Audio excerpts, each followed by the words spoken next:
It took a little while, but Coach Brohm finally got his guy. Let's talk about it. Mom, thanks for watching. Yesterday, Jeff Brohm and the Purdue football program announced that they finally have a defensive coordinator and linebacker coach in Brad Lambert. Lambert was up for the Marshall head coaching position, which might be why there was a bit of a delay in the announcement. But Marshall's loss is Purdue's gain. Purdue gets a really good and experienced defensive coordinator in Lambert. Lambert coached at Wake Forest in the same role as defensive coordinator, and part of the time he was a linebacker coach there. He produced solid defenses there. Then he went on to be head coach at Charlotte from 2011 to 2018, and then finally was at Marshall in 2019-2020. His 2019 defense, wasn't great, but it was an improvement from the previous season. But his 2020 team was an absolute monster, and it produced 3 all-conference Con-USA defensive players, a safety, a linebacker, and a defensive end. He really put his guys in position to make plays. He uses speed a lot, and he is aggressive.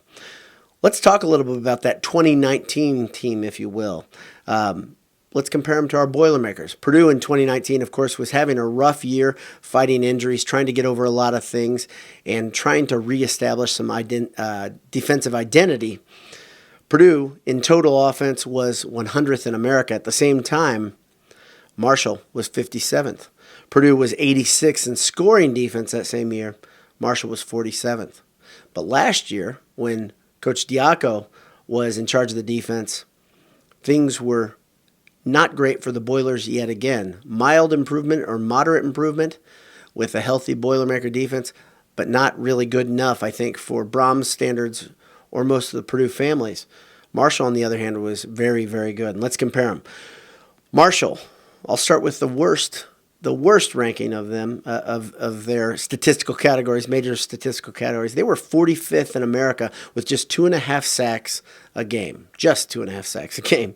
Purdue, at the same time, was 123rd in America with 0.83 sacks a game. And I think every Purdue fan that watched the defense last year said, man, if they could get some pressure on the quarterback, it'd make a big difference. Part of that was scheme.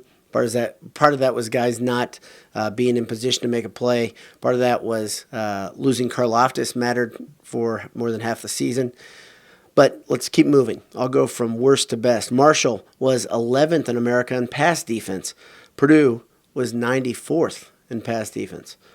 Marshall was 4th in rush defense. They made it if you watch the films, they made it a big priority to stop the run. They only allowed 95 yards a game. Purdue was 44th in rush defense.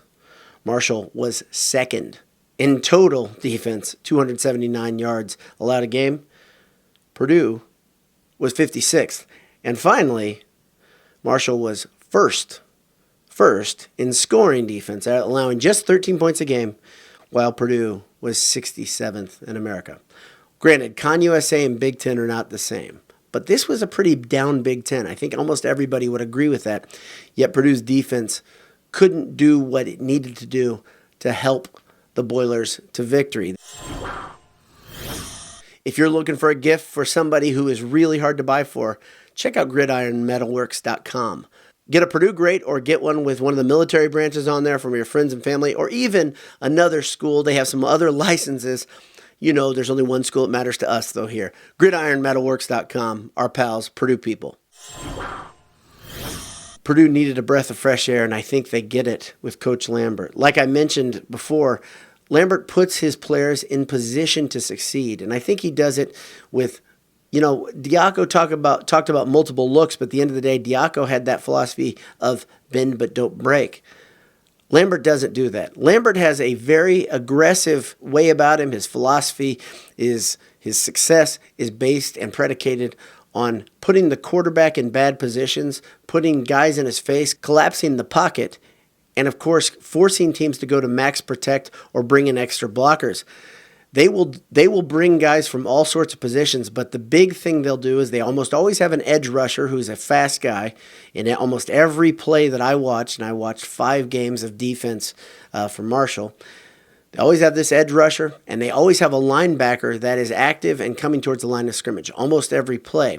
So if it's a passing down, if it's a long down, they might have 3 down linemen, which we saw at Purdue last year. But instead of having 3 down linemen and retreating linebackers, they'll have 3 down linemen, 3 linebackers. The middle linebacker will choose his gap and delay blitz, and then those linebackers will fan out to guard the flat and to make sure the running backs aren't squirting out to get cheap yards underneath. Compare and contrast to what we watched at Purdue last year, which was tough to watch. Purdue would get eaten up on those third downs, and even when Marshall's defense last year wasn't blitzing, they were bringing pressure and they were twisting. And man, this is an aggressive defensive philosophy, and I think we're going to like it a lot. I compare it a little bit to what Brock Speck did when he was at Purdue, because he put the linebackers and defensive ends in positions to make plays. He also used a lot of down linemen. I think similarly, Coach Lambert is going to use a lot of down linemen. He's going to put Purdue's linebackers and ends in a place to make hay and do big things. I think the biggest recipients, if you will, of the potential success that Lambert might have might be the Karlaftis brothers, having a defensive end who can get into the backfield and having a linebacker who is great in space. That's going to go a long way to making Coach Lambert's time at Purdue successful, but also getting them potential conference, if not All-American recognition. I'm excited about this. If I don't sound excited, I apologize, but I'm excited about this hire. I think this is a really, really good thing for Purdue, and I hope my optimism isn't blind, but if you look at his resume, there's reason to believe this is a very, very good hire. Check out AJ's. They got 20 beers on tap, and when you are in West Lafayette, you know where to go for Boiled Sports' favorite burger. That's AJ's. EatAJ's.com. Next up, of course, our Boilers are going to be on the hardwood tonight at 6:30 in Columbus. This is an important game. I don't know if it's pivotal or swing by any means. Purdue comes into the game at 10-5 and 5-3 in conference. I think they need to end the season above 500. I'd love to see that Nebraska game officially rescheduled, but it hasn't been rescheduled yet. The Big Ten is a meat grinder. I've been saying that on Twitter all the time, and we see it every other night. It seems a highly ranked Big Ten opponent gets upset by a team that you don't see coming. Illinois got beaten by Maryland, for instance. But Ohio State is really one of these teams that now that they're healthy, they look like a different team than they did when Purdue played them. Purdue will have a hard time with Ohio State. But that doesn't mean that Purdue will lose necessarily. I think Purdue will win one or two of the next 3 games. I really don't think it's going to be Ohio State, because I think Ohio State's going to be ready for Purdue.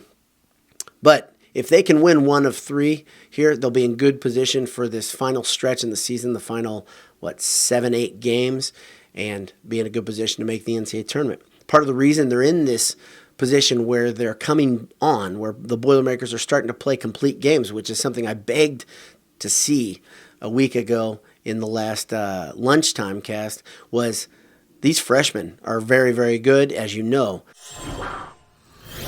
Head over to martinvintage.com right now, where they have a Old Oaken Bucket t-shirt. We might not get to watch the Old Oaken Bucket, but we get to celebrate it with one of their best shirts yet, martinvintage.com. Check them out.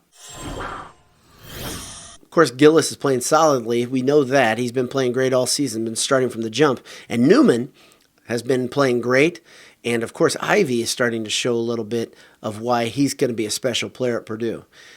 I did a little comparison to see how good these 2 guards, Newman and Ivy, were versus some other great Purdue scoring guards. And Purdue, really, if there's a position that Purdue has needed help with in the last 25, 30 years, it's guards that can create, guards that can score. Not shooters. Purdue's had shooters, and Purdue's had plenty of guys that are great in the blocks. But really, the guys that can take over a game, like Carson Edwards, there haven't been a ton of them.